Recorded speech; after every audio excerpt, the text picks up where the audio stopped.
Hello and welcome to Camp Xtras. In 2007, the critically panned Spider-Man 3 hit theaters and was dismissed by many people. Even if its public perception has grown with time, looking back at that era, it was a little rough. Just like the first two movies, the Spider-Man movie games were held in high regard. So what would the third Spider-Man game give us?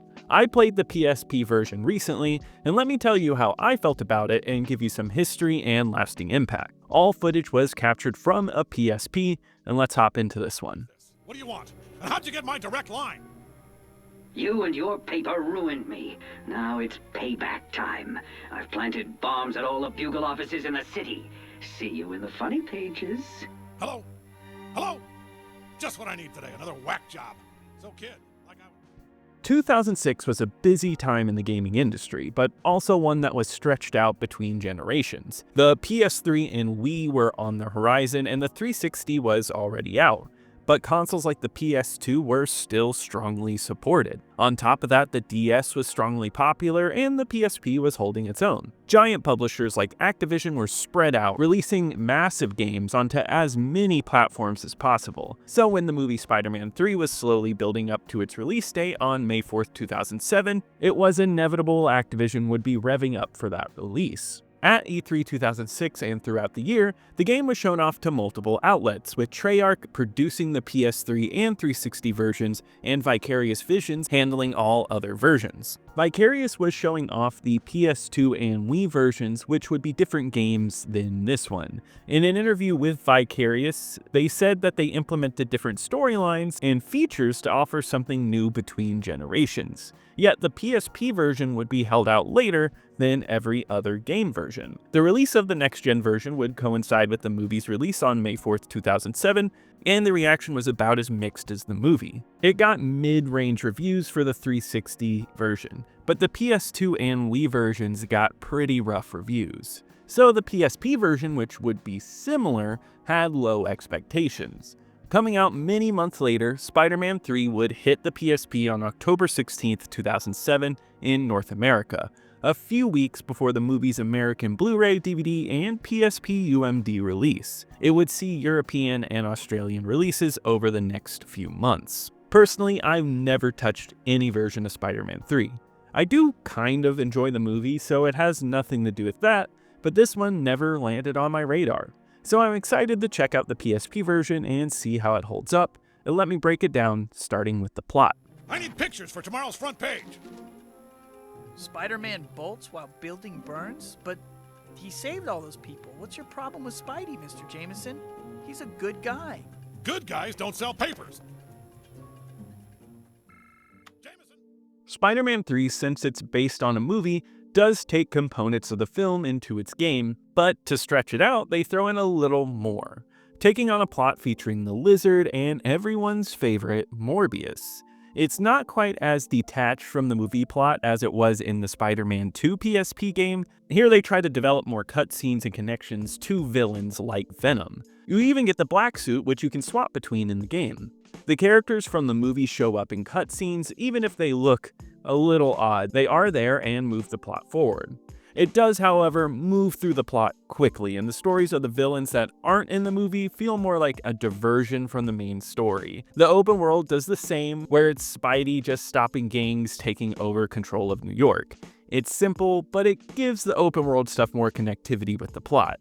I'd say the dialogue is pretty fun here too, with Spider-Man using all of his quips and villains acting like villains. It feels like a comic book with a cheesiness factor, but to be fair, I wouldn't want it any other way. The plot really just doesn't have a lot to dig out, but it is at least fun. If you've seen the movie, you'll know what to expect, and will probably come out of this with a neat, light retelling of the movie.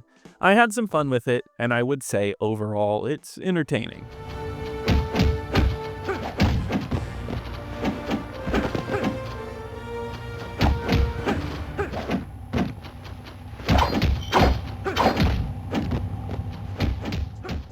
Spider-Man 3 breaks the formula for Spider-Man games on the PSP, taking place in an open world. I was surprised by the ambitiousness of this prospect. Swinging around tall scrapers seemed like a lot for the PSP, and surprisingly, it's pretty fun on the console. This game is split into linear levels and an open world. The open world is where you'll spend most of your time, as it's the place where you'll level up, beating up gangs on the street as you move from mission to mission. First off, swinging feels good in this game. You use the right trigger to latch on the buildings or objects and you build momentum, letting go and timing to get better swings.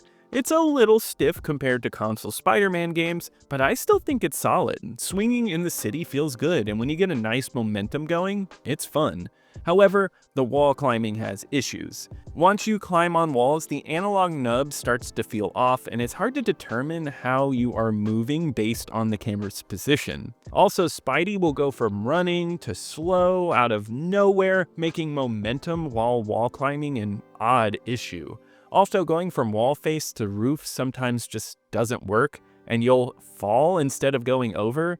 This feels like a bug to me, and I recommend just staying away from walls. The open world gameplay comprises of multiple areas run by different gangs. Here, you'll talk to an informant and run from crime to crime doing various things. These things are repeated from beating up a group, opening up a truck to find supplies, or saving hostages.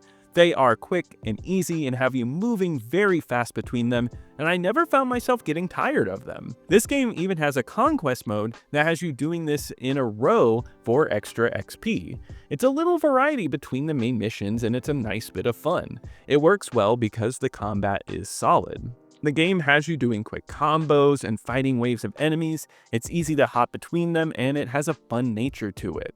It's easy to pick up and play, and I thought it was simplistic, but still a good time. With more XP earned, you unlock more skills in the skill tree, and the skill tree is nice. It adds some good depth to the game. However, there is a jump and web move that makes fights really easy. Many boss fights can be beaten with this move, which feels like a slight oversight. I do also like that you can swap to the black suit for more combat power, but it has a limited use, so you have to be wise when choosing to use it. The missions tend to just be combat oriented with a boss and a linear path. They are fine, they play well enough and some cool areas exist to fight in. My issue is that the bosses are tired tropes. Anytime I see a boss whose gimmick is to crash into things like a bull, it's not a great sign. I guess at least it's not the Rhino here that does that, so that's a change. The big villain fights, which are a huge hook, end up being easy or predictable, which you really don't want out of a Spider-Man game. So the gameplay does have issues overall, but I wouldn't say it's poor. There's charm here, and the open world portion is surprisingly fun for what could have been done very poorly on the handheld. It's entertaining enough to keep you interested.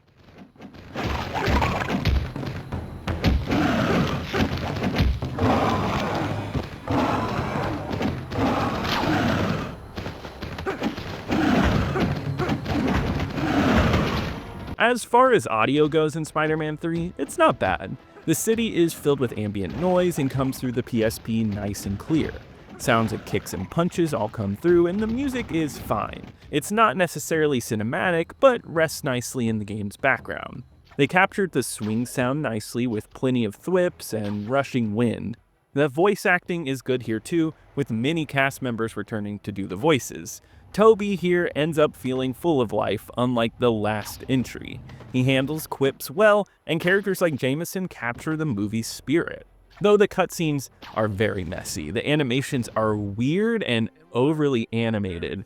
Characters look bug-eyed and are in a strange, uncanny valley, which is tough to pin down. The cutscenes are generally choppy, and it's the worst looking part of the game. It's a bit sad too, since the plot isn't bad and the voice work is solid. The rest of the game looks better in comparison though. Spider-Man and the enemies' animations are solid, and the fighting has life. The draw distance is surprisingly solid for the PSP and runs way smoother than it has any right to. However, the city is very bland. There are many great buildings with not many tiny details to make city blocks feel unique.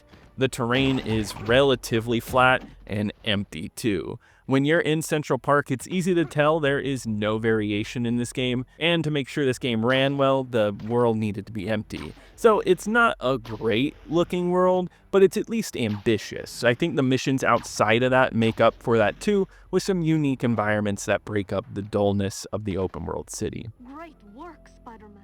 Spider-Man 3 has a lot of ambition behind it for a PSP title. The open world is bland graphically, but moving around in it is fun. The combat is good, but the gameplay has issues, especially regarding wall climbing. The audio and plot are fine overall, making this game solid. I don't think it's memorable or worth replaying after the first time, but it's entertaining enough to make it to the end. Honestly, I think I was more impressed the whole time that this ran so well on the PSP and still managed to not be a mess. I think it's a neat game on the console, and if you're interested, definitely check it out. On my PSP ranking list, Spider-Man 3 enters in at the number 4 slot. I think the open world adds a nice bit of variety over the level-based format of 2, but Ridge Racer is a far more replayable game with much less issues.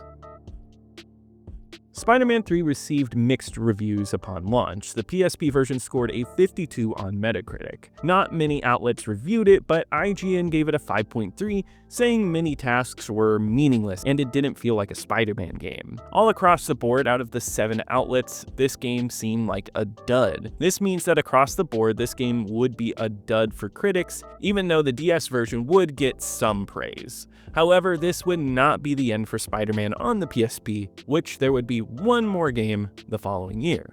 Activision would still publish it, but Vicarious would not develop it, though Vicarious would not be hurt from this game and would still release many more games to this day. As far as public perception goes for the PSP version, it doesn't seem to be too well remembered. On the user aggregate website Backlogged, it holds a 2.6 average with 122 plays. A pretty low score, even though people in the reviews seem to be a little more positive about it. I do feel like I enjoyed it more than most people, so maybe I'm just an outlier here. But there is something I appreciated in this game, and I think it's a little bit of fun. But that does wrap it up for today. If you enjoyed this review, please leave a like, it helps me on the algorithm. Subscribe to this channel for more retro content, but check out Camp Xbox, my main channel, for retro Xbox content. Comment below with any memories of this game, and I'll see you here next time at Camp Xtras.